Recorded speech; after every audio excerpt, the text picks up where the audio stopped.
السلام علیکم ورحمۃ اللہ وبرکاتہ۔ ناظرین کرام، آج کا ہمارا موضوع ہے روزے کے مستحبات۔ ناظرین کرام، رمضان المبارک کا مہینہ انتہائی برکت کا اور رحمتوں کے نزول کا مہینہ ہے۔ اللہ تبارک و تعالیٰ نے قرآن کریم کا نزول اسی ماہ میں فرمایا، لیلۃ القدر بھی اس ماہ میں ہے، نیز اور بھی بہت سے فضائل ہیں جو قرآن و سنت میں اس مہینے کے وارد ہوئے ہیں۔ فرض روزے بھی مسلمانوں پر اس رمضان المبارک کے مہینے میں ہی لازم قرار دیے گئے ہیں۔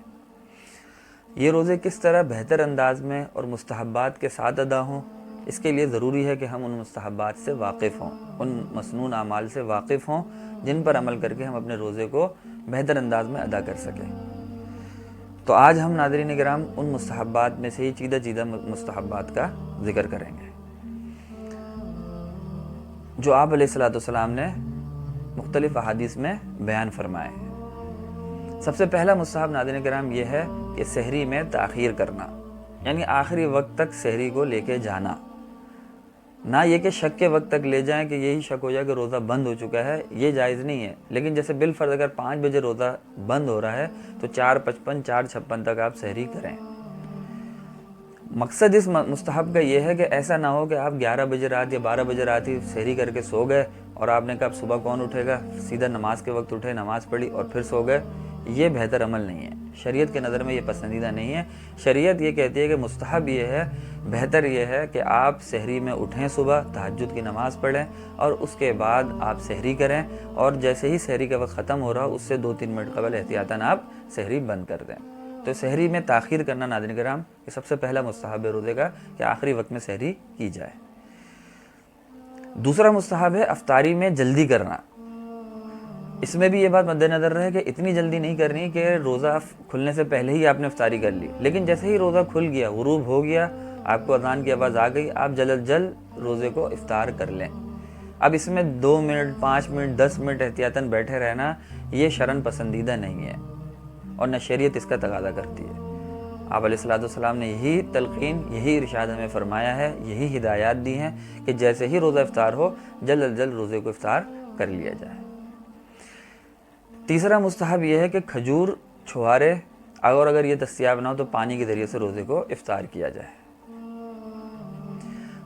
چوتھا مستحب یہ ہے کہ کھجور یا جو بھی چیز آپ استعمال کر رہے ہیں روزہ افطار کرنے کے لیے وہ طاق عدد میں ہو، 3 ہو 5 ہو، اس طرح استعمال کریں، جفت سے استعمال نہ کریں۔ یہ بھی مستحب ہے، طاق عدد کے ذریعے سے روزے کو افطار کرنا۔ اگلا مستحب افطاری کے وقت افطاری کی دعا پڑھیں، اللہم لک صمت وعلی رزقک افطرت۔ اس کے علاوہ ایک مستحب الگ سے یہ بھی ہے کہ سحری میں کچھ نہ کچھ کھایا جائے۔ بغیر سحری کے روزہ رکھنا یہ بھی پسندیدہ شرعاً نہیں ہے کہ آپ سوتے رہے اور آپ دوپہر کے وقت کسی وقت اٹھے اور اس کے بعد بس غروب کا وقت ہونے والا تھا، پھر آپ نے روزہ افطار کر لیا۔ یہ شریعت میں ایسا روزہ پسندیدہ نہیں ہے، بلکہ آپ سحری میں اٹھیں، باقاعدہ سب گھر والوں کے ساتھ سحری کریں، نماز پڑھیں، اللہ کا ذکر کریں، تلاوت کریں، تو یہ شرعاً مستحب عمل ہے۔ اس کے بعد اگلا مستحب یہ ہے کہ زبان کو بری باتوں سے اور اعضاء کو برے کاموں سے روکے رکھنا۔ یہ دونوں چیزیں سامعین کرام رمضان المبارک کے علاوہ بھی انسان کو اس میں احتیاط کرنی چاہیے۔ زبان کے استعمال میں کہ طعن و تشنی، گالم گلوچ، لعن طعن، ان چیزوں سے عام دنوں میں بھی باز رہنا چاہیے، لیکن رمضان المبارک میں اپنی زبان کو زیادہ سے زیادہ ان چیزوں سے محفوظ رکھتے ہوئے اللہ تعالیٰ کے قرآن کریم کی تلاوت یا اللہ کی ذکر یا دیگر افعال ممدوحہ کے اندر استعمال کریں تو یہ آپ کا روزہ مستحب طریقے سے ادا ہوگا۔ اسی طرح اپنے اعضاء کو بھی، آپ کے ہاتھ ہیں، آپ کے پاؤں ہیں، ان سے کسی کو تکلیف نہ پہنچے، ان سے کوئی برے اعمال سرزد نہ ہو، اس کے مقابلے میں ان کو آپ اعمال صالحہ کے اندر لگائیں، نماز پڑھیں اور دیگر کوئی بھی ایسے اعمال کریں جن سے آپ کے اعضاء زیادہ سے زیادہ بہتر کاموں میں، نیکی کے کاموں میں استعمال ہوں۔ اس کے علاوہ ایک مستحب ناظرین کرام یہ ہے کہ آپ کے رشتہ دار یا جو بھی فقراء مساکین ہیں، خاص طور پر اس میں آپ کے جو رشتہ دار ہیں اور وہ محتاج ہیں، تو آپ ان پہ زیادہ سے زیادہ رمضان المبارک میں خرچ کریں تاکہ ان کے سحری و افطار بھی طمانینت اور اچھے طریقے سے ہوں، اور اس کے علاوہ ان کی عید کا بھی آپ خیال رکھیں، تو اس سے انشاءاللہ اللہ تعالیٰ آپ کے روزوں میں بھی برکت عطا فرمائے گا اور آپ کے عبادات کو بھی قبول فرمائے گا۔